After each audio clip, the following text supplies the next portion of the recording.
Mr. President, do you support Article 5 of the NATO treaty?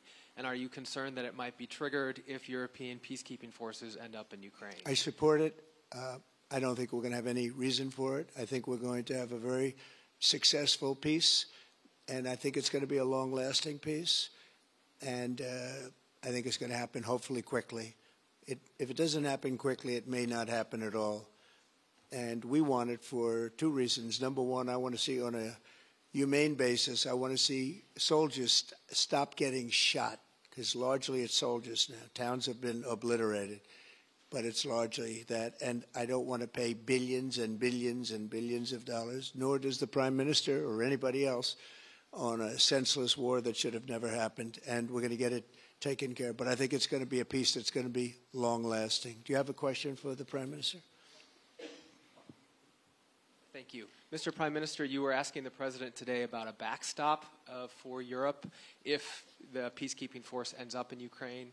Did you feel like you got a satisfying answer for yourself and for Europe? And Mr. President, if you want to comment on that as well, please do.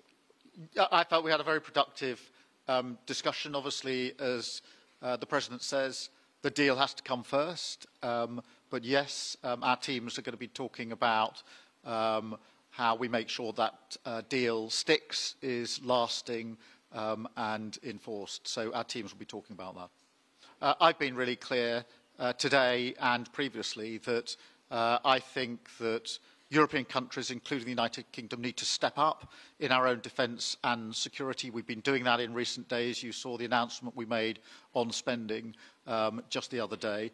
In addition to that, I've made it clear that the United Kingdom will play its full part in ensuring that if there's a deal, and we hope there is a deal in Ukraine, that is a lasting deal that sticks. And we're obviously working with other European countries on that, France and NATO in particular, but I think I'm hosting 18 countries on Sunday to further our discussions.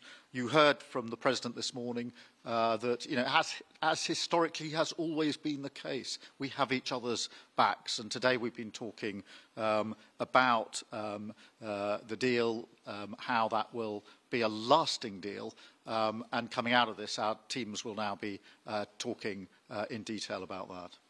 I'm working closely with other European leaders on this, and I'm clear that the UK is ready to put boots on the ground and planes in the air to support a deal, working together with our allies, because that is the only way that peace will last.